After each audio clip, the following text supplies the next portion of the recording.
Hello friends, நம்ம direct ஸ்பீச்லேருந்து indirect மாத்திரத்தை பார்த்துட்டு வரோம். அந்த வகையில் இன்றைக்கி பார்ட் 4 அது இன்றைக்கி ஒரு மாடல் பார்க்கலாம் ஃப்ரெண்ட்ஸு. இப்போ எடுத்துக்காட்டுக்கு Murugan said to Rani comma quotation I am your leader இப்படின்னு கொடுத்துட்டாங்க.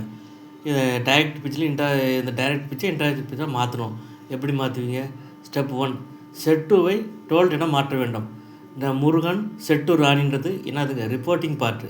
அதில் இருக்கிற செட்டுன்றது ரிப்போர்ட்டிங் வெர்பு. அந்த ரிப்போர்ட்டிங் வெர்பை செட்டுவை டோல்டு என மாற்ற வேண்டும். ஸ்டெப் 1. அடுத்து ஸ்டெப் 2, அடைப்பு குறிக்குள் இருக்கும் வாக்கியம் ஸ்டேட்மெண்ட் என்பதால் தட் என்ற கன்ஜெக்ஷனை போட்டுக்கொள்ள வேண்டும்.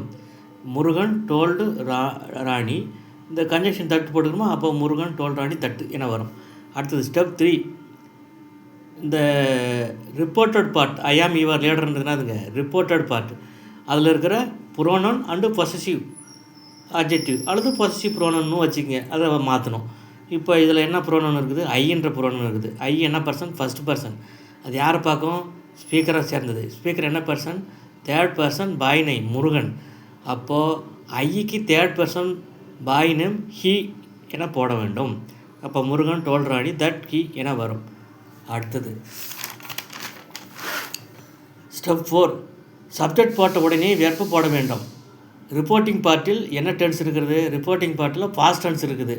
அப்போது இங்கே இந்த ஹீன்ற சப்ஜெக்ட்டுக்கு என்ன வெர்பு வருங்க? வாஸ் தான் வரும். ஹீக்கு என்ன பாஸ்ட் டென்ஸ் வெர்பு? வாஸ் வரும். அப்போ Murugan told Rani that he was என வருகிறது. அடுத்து ஸ்டெப் 5, அடுத்து யுவர் என்ற பொசசிவ் ப்ரோனவுனை மாற்றணும். அது பொசசிவ் அட்ஜெக்டிவ் அல்லது பொசசிவ் ப்ரோனவுன்னு சொல்லுவாங்க. சரி, யுவர் என்ன பர்சனுங்க? Second person. யாரை பார்க்கும்? லிஸ்னரை குறிக்கும். ஆனால் லிஸ்னர் பார்க்கும். அப்போ லிஸ்னர் இந்த சென்டென்ஸ் என்ன person? Third person girl name. என்ன பர்சன்? ராணி. லிஸ்னருக்கு யாருங்க? ராணி. அது ராணின்றது தேர்ட் பர்சன் கேர்ள் நேம். அப்போ இவருக்கு தேர்ட் பர்சன் கேர்ள் நேமு போட வேண்டும். இவர்னால் என்னதுங்க? உன்னுடையக்கு ஃபஸ்ட் பர்சன் மை என்னுடைய, உன்னுடையக்கு செகண்ட் பர்சன் உன்னுடைய, உன்னுடையக்கு தேர்ட் பர்சன் பாய் நேம் இருந்தால் அவனுடைய, கேர்ள் நேம் இருந்தால் அவளுடைய. இங்கே இவர் தேர்ட் பர்சன் கேர்ள் நேம்ன்றதுன்னா இவருக்கு ஹேர் போட வேண்டும். அப்போ புரிஞ்சிக்கலாம் இவருக்கு ஹேர் எப்படி வருதுன்ட்டு. அப்போ Murugan told Rani that he was hair என வரும். அடுத்தது ஸ்டெப் 6, கடைசியில் உள்ள நவுன் லீடர் என்பது எவ்வித மாற்றம் அடையாமல் வாக்கியத்தின் இறுதியில் வரும். கடைசியில் ஒரு வார்த்தை இருக்குதுங்க லீடர்னு, அது அப்படியே வாக்கியத்தில் கடைசியில் இறுதியில் வருங்க.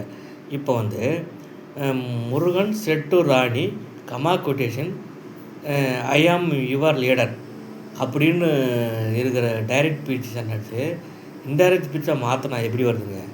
Murugan told Rani that he was her friend. புரிஞ்சிக்கலாம் ஃப்ரெண்ட்ஸ் எப்படி வருதுன்ட்டு? இதுவே ஒரு 2-3 டைம் போட்டு பாருங்கள் ஃப்ரெண்ட்ஸு. அப்போ தான் உங்களுக்கு இது இந்த மாடலில் என்ன உங்கள் மாடலில் கொடுத்துருக்குறேன்னு சொல்லி உங்களுக்கு தெளிவாக புரியும். நீங்கள் எல்லாம் ஒரே மாதிரி இருக்குன்னு நினச்சிட்டாருங்க. நான் ஒவ்வொரு பாட்டாக போடுறீங்களா அதெல்லாம் ஒவ்வொன்றும் ஒரு மாடலு. இதெல்லாம் ஒரே மாதிரி இருக்குன்னு நினச்சிக்காதீங்க. ஒவ்வொன்றும் ஒவ்வொரு மாடல். அதனால் இதை திருப்பி போட்டு கேளுங்க ஃப்ரெண்ட்ஸு. உங்களுக்கு ரொம்ப ரொம்ப யூஸ்ஃபுல்லாக இருக்கும். ரொம்ப அட்வான்ஸ்டு லெசன் தான் உங்களுக்கு போடுவேன். அப்புறம் நம்ம சேனலை கொஞ்சம் உங்கள் ஃப்ரெண்ட்ஸுங்களுக்கெலாம் சொல்லுங்கள். கொஞ்சம் சப்ஸ்கிரைப் பண்ண சொல்லுங்கள்.